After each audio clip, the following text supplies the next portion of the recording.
नमस्कार दोस्तों, स्वागत है आपका अपने चैनल एग्जामिट्यूट में। दोस्तों, इकोनॉमिक्स स्पेशल क्लास 8 में हम आपके लिए कुछ इंपॉर्टेंट क्वेश्चन लेकर आए हैं जो सभी एग्जाम के लिए मोस्ट इंपॉर्टेंट है। दोस्तों, अगर आपको हमारी वीडियो पसंद आ रही है तो लाइक कीजिए, शेयर कीजिए और चैनल को सब्सक्राइब करना न भूलें। चलते हैं क्वेश्चन की तरफ। क्वेश्चन नंबर 1, योजना आयोग का अंत किस प्रधानमंत्री ने किया? आपके पास ऑप्शन है इस प्रकार। Option A Narendra Modi, option B Morarji Desai, option C Atal Bihari Vajpayee या ऑप्शन डी आई के गुजराल।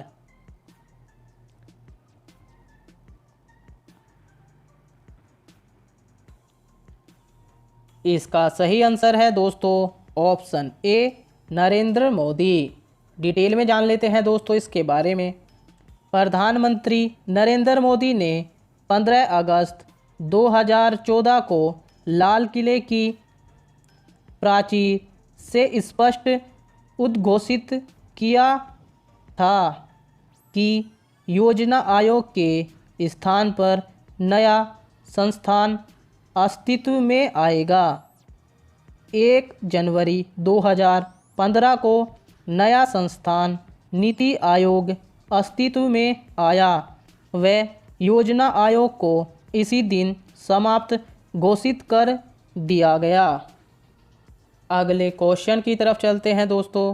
क्वेश्चन नंबर 2, असंगठित श्रमिक सामाजिक सुरक्षा अधिनियम पारित हुआ था। आपके पास ऑप्शन है इस प्रकार। Option A 2006, option B 2007, option C 2008 या ऑप्शन डी 2011।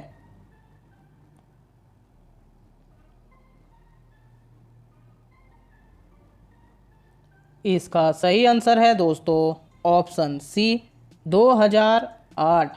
डिटेल में जान लेते हैं दोस्तों इसके बारे में।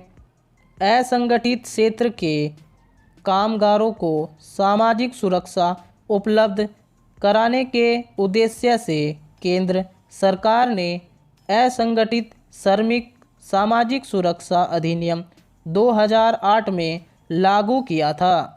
राष्ट्रपति ने इस अधिनियम को 30 दिसंबर 2008 को स्वीकृति प्रदान की थी। अगले क्वेश्चन की तरफ चलते हैं दोस्तों। क्वेश्चन नंबर 3, निम्नलिखित में से कौन सा भारतीय अर्थव्यवस्था का प्राथमिक क्षेत्र है? आपके पास ऑप्शन है इस प्रकार। ऑप्शन ए कृषि, ऑप्शन बी उद्योग, ऑप्शन सी सहकारिता या ऑप्शन डी उपरोक्त में से कोई नहीं।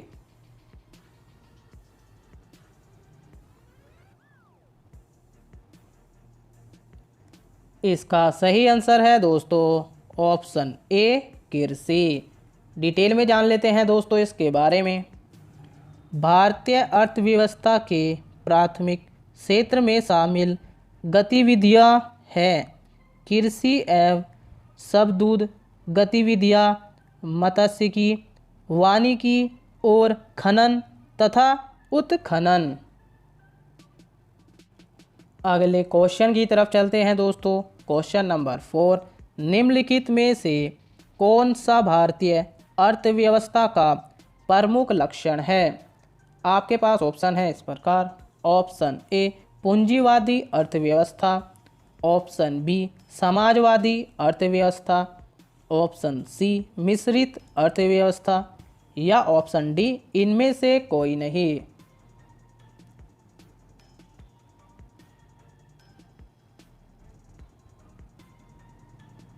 इसका सही आंसर है दोस्तों ऑप्शन सी मिश्रित अर्थव्यवस्था। अगले क्वेश्चन की तरफ चलते हैं दोस्तों। क्वेश्चन नंबर 5, एशिया का सबसे बड़ा स्वर्ण बाजार है। आपके पास ऑप्शन है इस प्रकार। Option A Jakarta Indonesia, option B Beijing चीन, ऑप्शन सी काठमांडू नेपाल या ऑप्शन डी मेरठ भारत।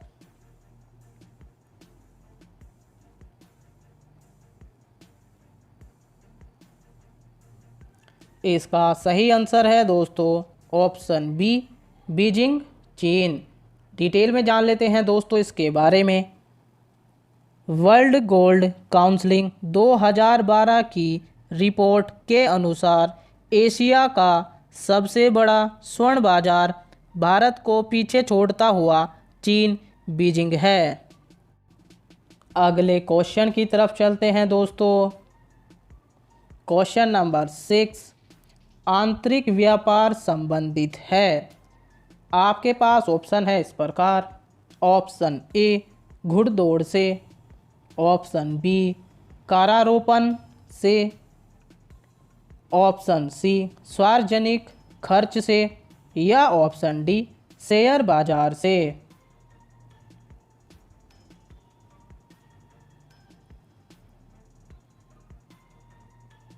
इसका सही आंसर है दोस्तों ऑप्शन डी शेयर बाजार से।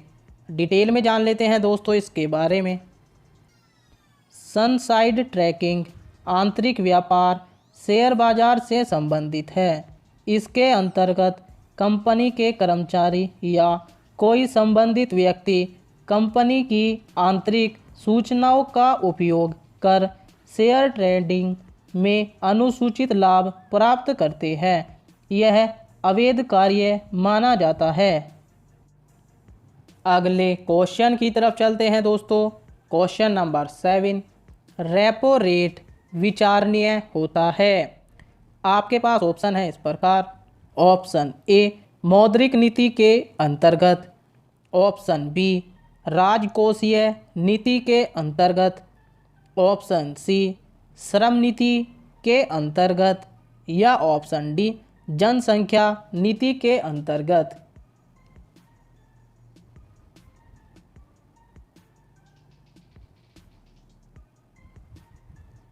इसका सही आंसर है दोस्तों ऑप्शन ए मौद्रिक नीति के अंतर्गत। डिटेल में जान लेते हैं दोस्तों इसके बारे में। जब कोई व्यक्ति या संस्था इस समझौते या विकल्प के साथ कोई प्रतिभूति किसी को बेचता है कि वह उसे एक निश्चित अवधि के बाद क्रय कर लेगा, तो इसे सामान्यतः रेपो या पूर्ण क्रय विकल्प कहते हैं। तथा जब कोई क्रेता इस समझौते के अंतर्गत कोई प्रतिभूति क्रय करता है कि एक निश्चित अवधि के बाद उसे विक्रेता को बेच देगा, तो इसे रिवर्स रेपो कहते हैं।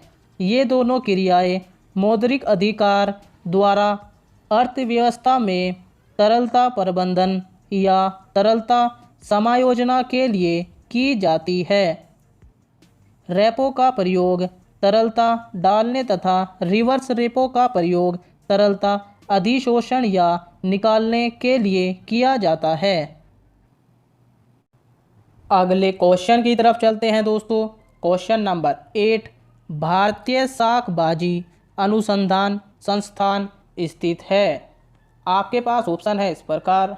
Option A Kanpur, option B Nai Delhi, option C Varanasi, या ऑप्शन डी इलाहाबाद।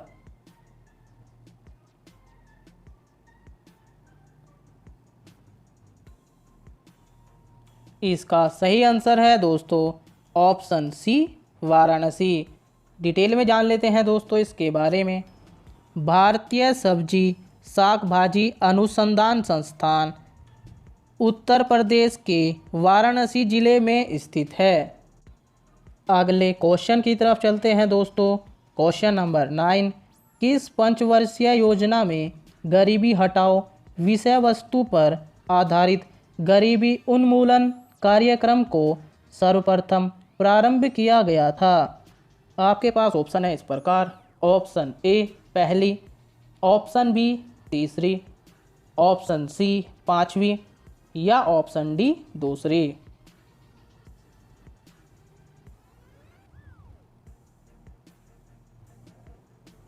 इसका सही आंसर है दोस्तों ऑप्शन सी पाँचवीं। डिटेल में जान लेते हैं दोस्तों इसके बारे में। पाँचवीं पंचवर्षीय योजना के अंतर्गत यद्यपि पहली बार गरीबी निवारण के घोषित उद्देश्य के साथ गरीब वर्ग की न्यूनतम आवश्यकताओं की पूर्ति हेतु राष्ट्रीय विकास कार्यक्रम को प्रारंभ किया गया। तथापि भारत की प्रथम महिला प्रधानमंत्री श्रीमती इंदिरा गांधी ने छठी योजना के प्रारंभ में गरीबी उन्मूलन का नारा दिया था। अगले क्वेश्चन की तरफ चलते हैं दोस्तों। क्वेश्चन नंबर 10 लास्ट क्वेश्चन है दोस्तों, क्वेश्चन ऑफ द डे। प्रथम भूमि विकास बैंक की स्थापना 1920 में हुई थी। यह अवस्थित था, आपके पास ऑप्शन है इस प्रकार। ऑप्शन ए मेरठ में, ऑप्शन बी झांग में, ऑप्शन सी मुंगेर में या ऑप्शन डी ठाणे में। दोस्तों जैसे कि आप सभी को पता है, क्वेश्चन ऑफ द डे का आंसर आपको कमेंट बॉक्स में करना होता है। साथ ही आपने 10 में से कितने आंसर सही किए हैं ये भी आपको कमेंट बॉक्स में करना है। दोस्तों अगर आपको हमारी वीडियो पसंद आ रही है तो लाइक कीजिए, शेयर कीजिए और चैनल को सब्सक्राइब करना न भूलें। बने रहिए हमारे चैनल के साथ। जय हिंद, जय भारत, धन्यवाद।